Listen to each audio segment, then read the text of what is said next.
I am welcoming all of you in the Odisha state.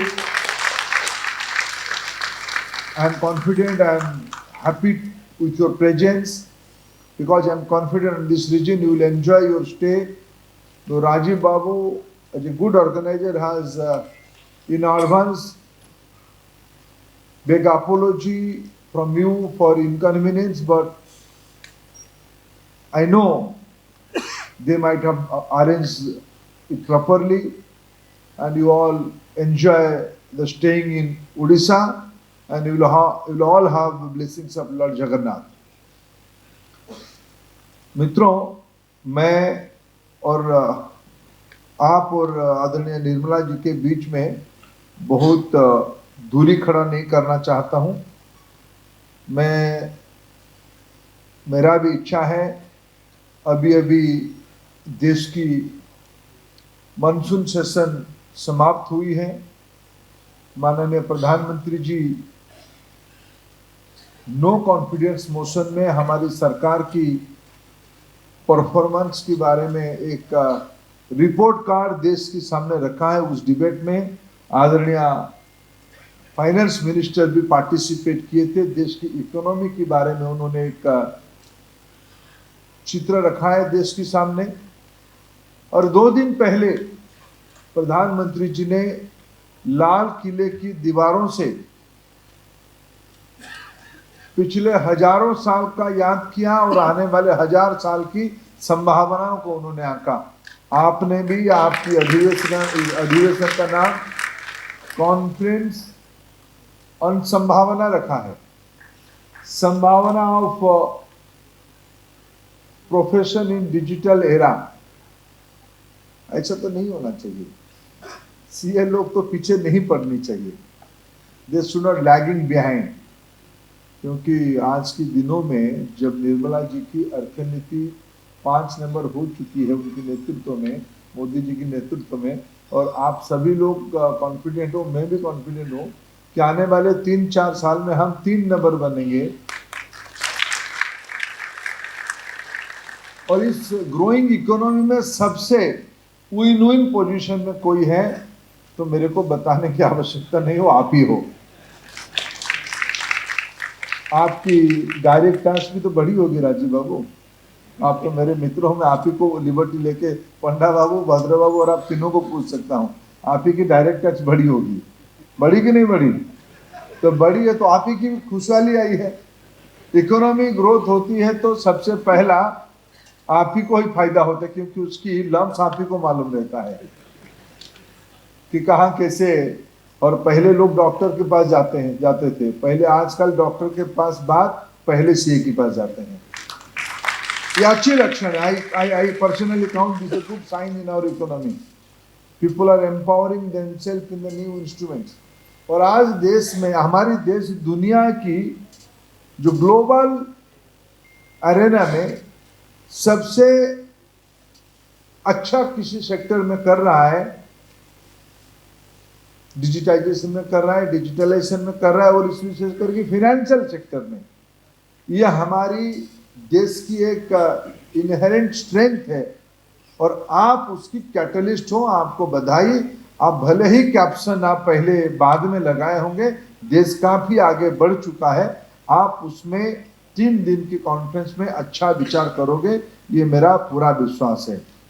मित्रों, मैं फिर कह रहा हूँ, फाइनेंस मिनिस्टर्स को ही सुनना है, लेकिन एक उड़ीसा की प्रोस्पेक्ट में देश की लोग आए हैं, लेकिन मैं कहूँगा आपको, देश की लोगों को, दुनिया के लोगों को उड़ीसा से ही।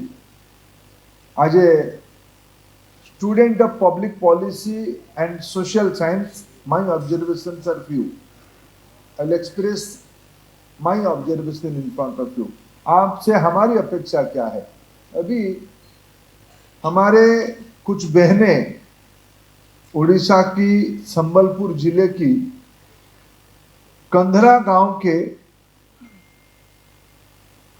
कदलीगढ़ पंचायत के कुछ बहनें रेणाकुल के आए थे फाइनेंस मिनिस्टर को बधाई देने। तो बधाई किस चीज का था? क्योंकि प्रधानमंत्री जी ने 15 अगस्त को कहा, मैं देश की 2 करोड़ दीदियों को लखपति दीदी बनाऊंगा। सारे एसएसजी के जो अंदर महिलाएं हैं उनको मैं लखपति बनाऊंगा। 4 करोड़ घर बन चुके हैं पिछले 9 साल में। 4 करोड़ घर, सब मिनिमम 1.5 लाख से ऊपर। 2 करोड़ घर और पाइपलाइन पे हैं। 2 crore women entrepreneurship at the bottom of the pyramid बनाया जाएगा।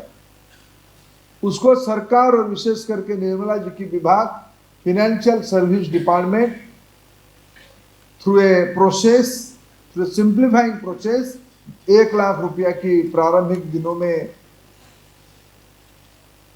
मदद करेगी और आगे चल के इनको फिर और हैंड होल्ड किया जाएगा। ऐसे महिलाएं आज आए थे निर्मला जी को, वो जानते थे कि दीदी संबलपुरी साड़ी पहनती और कॉटन साड़ी पहनती हैं। इस बार संबलपुरी डे में भी दीदी ने संबलपुरी साड़ी पहनी थी। हमने नहीं कहा था, मैं तो संबलपुरी पट्टा लगा के गया था, लेकिन मैं जब हम लोग इकट्ठा एक ही बेंच में बैठते हैं, जब देखा कि दीदी ने संबलपुरी साड़ी पहनी, तो महिलाओं ने आज आए हैं दीदी को सम्मानित करने के लिए। मित्रों, कुछ दिन पहले मैं उड़ीसा में एक मैगजीन के, एक न्यूज़पेपर की कुछ बिजनेस कॉन्फ्रेंस में आया था। नया स्टार्टअप्स को, जिसके बारे में अभी आपने उल्लेख किया, 14 में 350 स्टार्टअप था, वो आज लगभग 1 लाख हो गया है, जिसमें आप भी उसमें से रोल ढूंढ रहे हो। आप उनको कम ध्यान देते हो, मैं जानता हूं। मैं एजुकेशन इंस्टीट्यूट के साथ जुड़ा हूं। एजुकेशन इंस्टीट्यूट में स्टार्टअप की इंक्यूबेशन सेंटर है। मैं उनको 2 चीज पूछता हूँ, आपको मदद कम कर रहा है? अगर कोई नहीं मदद कर रहा है, अभी उनकी नेटवर्क बढ़ते हुए दिख के आप उसमें से हाथ बढ़ा रहे हो, आपको धन्यवाद। आप थोड़ा उनको गाइड करो, आप उनको मदद करो। आज नहीं कर रहे हो। मैं फाइनेंस मिनिस्टर मैडम के सामने कंप्लेंट नहीं कर रहा हूँ, ऑब्जर्वेशन कर रहा हूँ। दूसरा, उनको भारत की इंस्टीट्यूशनल मैकेनिज्म पैसा नहीं देता है, यानी बैंकिंग सेक्टर पैसा नहीं देता है, क्योंकि उनकी रिस्क जो है वो अपने आइडियाज के ऊपर है। उनको वेंचर कैपिटल मिलता है। कम से कम आपकी जो डायरेक्ट टैक्स के माध्यम से आप ज़्यादा देते हो, आप उनमें से थोड़ा वेंचर कैपिटल में कन्वर्ट कर दो। थोड़ा शायद आप मदद आप खुद को कर पाओगे, थोड़ा आपका डी रिस्क कर पाओगे अपना टैक्स बर्डन को। एक लड़के को मैंने इसी स्टार्टअप को भुवनेश्वर में मिला, लॉ में काम करता है, लॉ में कंसल्टेंसी लॉ में देता है। उसको पूछा मैंने स्टेज में, आप किसको कंसल्टेंसी देते हो? भुवनेश्वर का लड़का सीए नहीं है, लॉ ग्रेजुएट है। वो कहा मेरा क्लाइंट दुनिया भर में है, ऑस्ट्रेलिया में भी है, नॉर्थ अमेरिका में भी है। मैंने उनको दूसरा प्रश्न पूछा, आपकी टर्नओवर कितना हुई है? बोला 3.5 करोड़। मैं इसीलिए आपके सामने इस विषय को रख रहा हूं, जो यंगस्टर्स यहाँ बैठे हैं। अगर भुवनेश्वर में बैठे हुए ग्लोबल वर्ल्ड में, आज की जो ग्लोबल एरा में जो दुनिया जिस ढंग से चल रही है, उसमें भुवनेश्वर के लॉ ग्रेजुएट की टर्नओवर 3.5 करोड़ हो सकता है। आपका तो क्लाइंटेल भी दुनिया भर के होंगे, आपकी टर्नओवर भी उससे ज्यादा हो सकता है। ये दुनिया छोटी हो चुकी है। आज सेंटर ऑफ एक्सीलेंस की बात आई है, इसको आप बढ़ाइए। हम निश्चित रूप में मेरे विभाग की ओर से भी, उसमें से कुछ स्किल डेवलपमेंट की ओर से उसमें पार्टनरशिप करेंगे। हमको जो समझ में आ रहा है आने वाले दिनों में उसमें आपके साथ जुड़ेंगे। लेकिन मैं अंत में एक ही बात कहना चाहूँगा मित्रों, जब तक कोई भी सोसाइटी में एमएसएमई और बॉटम ऑफ द पिरामिड की बिजनेस स्ट्रक्चर नहीं होती है, तब इकोनॉमी मजबूत नहीं होता है। जीएसटी की नेट बढ़ी है, जीएसटी की कलेक्शन बढ़ी है, जीएसटी की पार्टिसिपेंट भी बढ़े हैं। ये कोई बहुत बड़े लोग नहीं आए हैं। किसी ने मेरे को कहा ये बड़े लोग तो बड़े बड़े सीएम को रखते हैं, कैसे सरकार को कम पैसा देना पड़े। छोटे लोगों की जब हमारी सरकार की एक्सपीरियंस ये है कि हमने जनधन खाता खुला, 0 बैलेंस के अकाउंट की बात कही, करोड़ों रुपया की पैसा आया। आज जीएसटी लोग कहते थे जो सरकार जीएसटी को इम्प्लीमेंट करेगा दोबारा चुन के नहीं आएगा। हमने 300 से ज्यादा सीट से चुन के आए हैं और आपके आशीर्वाद रहा तो फिर चुन के आएंगे। ये तो फायदे की धंधा है। इकोनॉमी प्राइम मिनिस्टर साहब ने लाल किले से कहा कि भारत की इकोनॉमी मेरे तीसरे काल में 3 नंबर होगा। इसलिए आपसे हमारी ये अपेक्षा है। कम से कम आज उड़ीसा की पिछले एक लास्ट स्टैटिस्टिक्स में देता हूं, 4 से 14 के अंदर उड़ीसा को केंद्र सरकार से रिसीव हुई थी विभिन्न प्रकार में, टैक्स में, फाइनेंस कमीशन में, रॉयल्टी में, अन्य प्रकार के रेवेन्यू में 3 लाख करोड़ स्कीम्स के अंदर भी 3 लाख करोड़। आज 10 साल से 1 साल कम है, 9 साल हुआ है। 9 साल में आज उड़ीसा के रिसीव 18 लाख करोड़ है। 3 लाख से यह बढ़ के 18 लाख करोड़ हुई है। सोसाइटी में उड़ीसा को डीएमएफआई है। पहले नीलामी होती थी, सिर्फ रॉयल्टी मिलता था, अभी रॉयल्टी मिल रहा है और उसके ऊपर नीलामी की प्रीमियम भी मिल रहा है उड़ीसा को।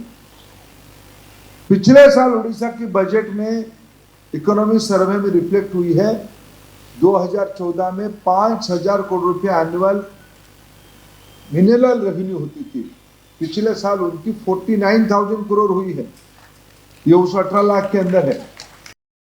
लेकिन इसकी इम्प्लीमेंटेशन कैसे ठीक से हो, विशेष करके ओडिशा रे कहीं नथिबो। ओडिशा रे इति जति सब बच्चन मु अनुमान कर आधा मु चिन्हि साइलिनी। समस्तंकर ओडिशा रे सब हुजूज सब ए टू जेड पर्यंत टी देकी, ए टू जेड पर्यंत भाया टी, 1 टी 2 टी 6 टी 8 टी पर्यंत समस्त में सी एडी बसचंदी। हाँ ना नहीं, समस्त में सी एडी बसचंदी। समस्ते मिसिकी भल परामर्श दियंतु। मोदी जी निर्मला जी पठैथिबा 18 लाख कोटी टंका को जदि आमे ठीक से रीइन्वेस्ट करिबा ताहले मोदी जी जो कल्पना करछिन लक्षपति दीदी करीबी 2 कोटी ता भितरु मोर हिसाब कर केते आमे भाग मिलिबो। 4 कोटी घर मिलिला, ओडिसा रो भाग पाखापाखि 30 लाख हैला। जदि आपण अनुमान करन ओडिसा रे गाँव रो महिला माने टेक्नोलॉजी ड्रिवेन है क्वालिटी प्रोडक्ट को तैयारी करके आपण माने हाथ लगेले 18 लाख कोटी टंकार इंफ्रास्ट्रक्चर इन्वेस्टमेंट ठीक से हेले ओडिशा टर्न अराउंड हम। ओडिशा टर्न अराउंड हेले पुणी डायरेक्ट टैक्स आपण मानकर बदलिबो, ओडिशा रा भाग्य बदलिबो, ओडिशा आहुरी आकु जाऊ। एईटा मो पई सबु भलो जिंस। मो एटा पॉकेट रे नै कि बाकी छाडी कि पॉकेट रे नै कि बहुत बहुत शुभेच्छा, धन्यवाद।